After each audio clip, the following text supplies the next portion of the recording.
आप कहेंगे पुलिसनामा नहीं दिखा रहे, पुलिसनामा नहीं दिखा रहे। कांवड़ के उस विशेष पर्व पर हमने पुलिस के साथ थोड़ा सा कॉपरेशन किया था। तरह तरह की अव्यवस्थाएं थी, लेकिन पुलिस की एक अच्छी छवि जानी चाहिए। इसके लिए हम पुलिस के साथ मिलकर, प्रशासन के साथ मिलकर घटनाओं को सिर्फ जैसी हो रही थी बता रहे थे। लेकिन अब कांवड़ के मेले के बाद, कांवड़ की व्यवस्थाओं को अच्छी तरीके से निपटाने के बाद, पूरी तरीके से निभाने के बाद, अब मेरठ पुलिस के सामने बड़ी चुनौती है, क्योंकि मेरठ में अपराधियों पर लगाम लगाने पर मेरठ पुलिस नाकामयाब है। तभी तो मेरठ में कमिश्नरेट की मांग उठती जा रही है। रोजाना हो रही हत्याओं से पुलिस के काम करने के तरीके पर सवाल है, पुलिस के इकबाल पर सवाल है। इतना बड़ा सवाल है, पुलिस को बदमाश खुली चुनौती दे रहे हैं, खुली चुनौती।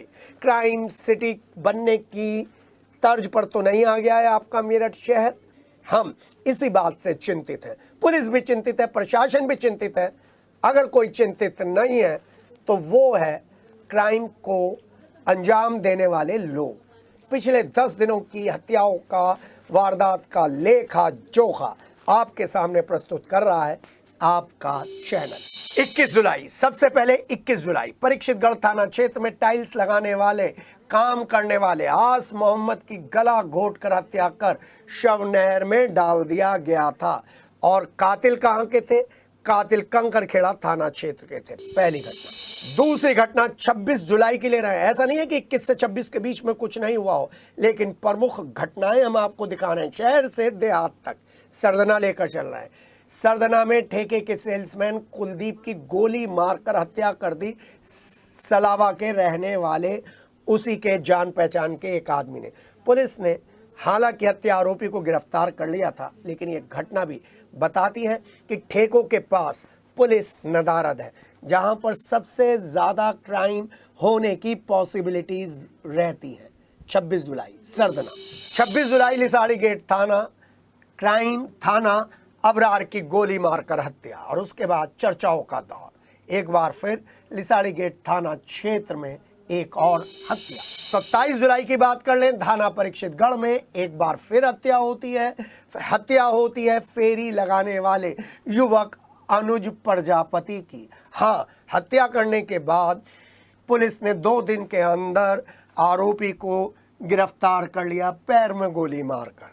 हाँ, पैर की गोली सीधे पैर से उल्टे पैर पर तो ट्रांसफ़र हो सकती है, या उल्टे पैर से सीधे पैर पर तो ट्रांसफ़र हो सकती है, लेकिन घटनाओं पर विराम नहीं लगा पा रही है ये मुठभेड़। और अब एक ऐसी घटना लिसाड़ी गेट थाना क्षेत्र से 27 जुलाई की, जिसमें चोर समझकर, चोर होने के शक में अज्ञात युवक को पीट कर भीड़ ने मार डाला। और जब पीट रही थी ये भीड़, उस समय का जो नज़ारा आया था वो बता रहा था कि इस तरीके की भीड़ को कंट्रोल करने के लिए पुलिस कोई प्रयास नहीं कर रही है। ऐसी 1-2 घटनाएं और हुई हैं, लेकिन उन घटनाओं में ये घटना प्रमुख थी, इसलिए आपके सामने लेकर आए हैं 27 जुलाई की ये घटना। 29 जुलाई को परीक्षितगढ़ थाना क्षेत्र के पुट्ठी गांव में रोहित की उसके दोस्तों ने गोली मारकर हत्या कर दी। रोहित के परिजन काफ़ी परेशान रहे, धरना प्रदर्शन हुआ। परीक्षितगढ़ क्षेत्र में इस हत्या ने 10 दिनों के अंदर बता दिया है कि अभी तक पुलिसिंग इफेक्टिव नहीं है, प्रभावशाली नहीं है, क्योंकि पुलिस का डर क्राइम करने वालों के मन में नहीं है। परतापुर थाना क्षेत्र के मोहद्दीनपुर गांव में लेकर चल रहे हैं 29 जुलाई की खबर के लिए। वहीं पर कारोबारी ऋतिक की हत्या कर दी गई। ऋतिक का विवाद हुआ था कुछ लोगों के साथ, जिन लोगों के पर ऋतिक के टेंट के पैसे थे। बताया जा रहा है कांवड़ के दौरान टेंट लगाने के लिए ये झगड़ा हुआ था। हम पुष्टि नहीं कर रहे हैं कि कांवड़ के दौरान ही टेंट दिया था, लेकिन मोहद्दीनपुर गांव में गर्दन काटकर युवा कारोबारी ऋतिक की हत्या ने पुलिस के काम करने के तरीके पर सवाल जरूर कर दिए हैं। 7वें नंबर की ये घटना है। और फिर 30 जुलाई खत्म होते होते 30 जुलाई को थाना सिविल लाइन क्षेत्र हाशिमपुरा की पुलिस चौकी से मात्र कुछ कदमों की दूरी पर गली नंबर 1 सुभाष नगर में गैंगस्टर सलीम की गोली मारकर हत्या कर दी। उन लोगों ने जो मोटरसाइकिल पर सवार थे, पीछे साजिद और उसका साथी आ रहे थे। सलीम शनिवार को ही जेल से बाहर आया था। सलीम हिस्ट्री शीटर था, उस पर 10 से ज़्यादा मुकदमे थे और सुभाष नगर और हाशिमपुरा चौकी के पास हुई इस खुलेआम शूट आउट ने एक फिल्म बना दी, शूट आउट एट हाशिमपुरा चौकी। अभी तक की तारीख तक सीओ बदल दिए गए, तबादले हो गए, लेकिन हाशिमपुरी चौकी के इंचार्ज और सिपाहियों पर कोई कार्रवाई नहीं हुई, क्योंकि लोगों ने शोर मचाया। तब तो सिपाही चौकी से बाहर आए 15-20 मिनट बाद।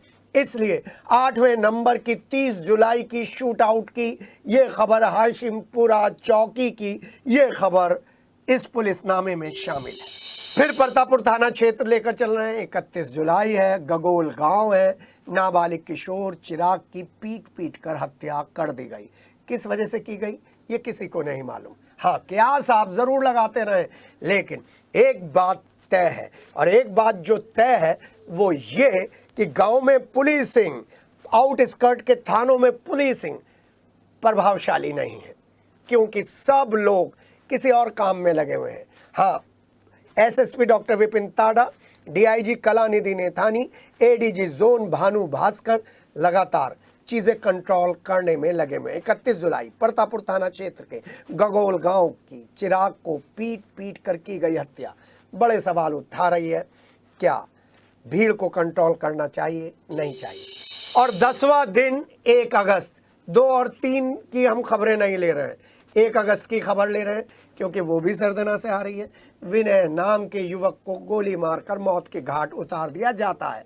हाँ, सीओ बदल गए, लेकिन क्राइम का ग्राफ नीचे आने का नाम नहीं ले रहा है। जी हाँ, ये भी एक घटना आपके सामने है। और अगर फिर आज जो हमने खबर आपको दिखाई है, उस खबर में भी भाइयों ने भाई का कत्ल किया, उसकी वाइफ का कत्ल किया हथौड़े से पीट कर, इसे भी शामिल कर सकते हैं। सोचना पड़ेगा पिछले 10-11 दिनों में क्राइम का ग्राफ कहां से कहां पहुंचा है। और अब पुलिसनामे में 2 अलग अलग एंगल्स, एक जो गांव में दहशत है उसके बारे में, और एक सीओ के तबादले। हाँ, पुलिस कर्मियों के, दरोगा के, इंस्पेक्टर के इधर से उधर करने की खबरों को शायद गुड वर्क में आप पुलिस के जोड़ सकते हैं, लेकिन अभी तक सीओ के तबादले नहीं हो रहे थे। अब सीओ के तबादले हुए हैं। तो सीओ के तबादलों में सबसे चर्चित तबादला आशुतोष कुमार का है, कोतवाली में।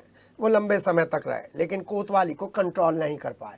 अब उन्हें सरदना भेज दिया गया है। सरदना के सीओ संजय जायसवाल को मवाना भेज दिया गया है। ये अदला बदली है। ये अदला बदली की खेल में क्या कंट्रोल हो जाएगा क्राइम, बड़ा सवाल है। हमारी आशंका है, वो अलग बात है कि शायद ये लोग काम करने का ढंग बदलें।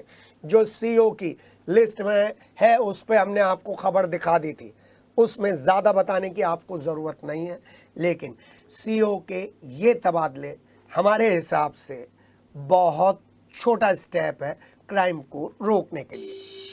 और अब पुलिसनामे का लास्ट पार्ट, पुलिसनामे के लास्ट पार्ट में हम गांव की स्थिति आपको बता दें। वो अलग बात है, डीआईजी कलानिधि नेथानी ने ड्रोन को कंट्रोल करने के लिए ड्रोन के जरिए भय, दहशत और भयभीत करने के प्रयास को लेकर एक बड़ा वर्जन दिया है, और उसका नतीजा ये हुआ है कि काफ़ी लोगों को गिरफ्तार किया गया है, 15 के करीब केस दर्ज किए गए। लेकिन आज अगर हम गांव की वीडियो आपको दिखाने लगे तो गांव की वीडियो में परीक्षितगढ़ थाना, मवाना थाना, प्रतापपुर थाना, सरदना थाना, पल्लवपुरम के पास दौराला और पल्लवपुरम का थाना, इनसे सभी खबरों पर नज़र नहीं डाली जा सकती। डाल भी नहीं रहे हैं खबर नवीस, लेकिन आपका चैनल है, हम बता रहे हैं। इन गाँव में आपको करीब करीब पिछले 1 हफ्ते में जगराता होता हुआ मिलेगा। क्यों मिलेगा? क्योंकि सभी लोग जागते रहते हैं और उन्हें डर है कि ड्रोन के जरिए रैकी का जो मामला चल रहा था उसमें चोर रैकी कर हमला करना चाह रहे हैं। और इसी मामले में एक युवक की भी मौत हो गई है आपस में निगरानी करते करते। छिलोरा गांव की अगर हम आपको खबर बताएं तो छिलोरा गांव में कुछ लोगों ने ऐसे लोगों को देखा है जो सिर्फ कच्छा पहनते हैं और पूरे शरीर पर तेल लगा रखा है। औरंगाबाद, चिलौरा, भावनपुर थाना क्षेत्र, मवाना के थाना क्षेत्र और फिर रोहटा के थाना क्षेत्र में ऐसे गांव में चोरों की आमद की वजह से पूरी पूरी रात लोग जागते हैं और उनके पास अवैध हथियार भी होते हैं। अगर मैं परतापुर की बात करूं, वो घटना पुलिस के सामने है, लेकिन क्या इन जगहों पर पुलिस के आला अधिकारी और सीओ ने बैठकर गांव प्रधानों के साथ डिस्कशन किया है कैसे रोका जाएगा? हाँ, डीआईजी कलानिधि नैथानी ने जिस तरीके से सभी थानों को आदेश दिया है कि वो हर गांव में जाकर गांव के प्रधानों के साथ, मुअज्जिज लोगों के साथ बैठकर एक चौपाल सजाएं और उसमें इस तरीके की घटनाओं के बारे में इनपुट कलेक्ट कर जरूरी कार्रवाई करें, अफवाह फैलाने वालों पर रोक लगाएं। उसके बाद सूरत हाल बदलता हुआ आया है, लेकिन कई गांव में लगातार काला इंजन का ऑयल लपेटे हुए और कच्छा पहने हुए बहुत सारे 3-4 के ग्रुप में बहुत सारे ग्रुप एक्टिव हैं, ऐसा गांव वाले दावा कर रहे हैं। कुछ लोगों ने अपने घेर के पास के बड़े पेड़ कटवा दिए जिससे उनसे चढ़कर घेर में ना कूदें। देखिए, ये हमारे चैनल की एक्सक्लूसिव रिपोर्टिंग है जो किसी क्राइम रिपोर्टर के पास नहीं है, जो पुलिस अधिकारियों के दबाव में काम करते हैं। हम जनता के लिए काम करते हैं, हमारा चैनल हर एक के पास पहुंचता है, इसलिए पुलिस नामे में ये मुद्दा हमने उठाया है। अब बात करेंगे संडे स्पेशल की।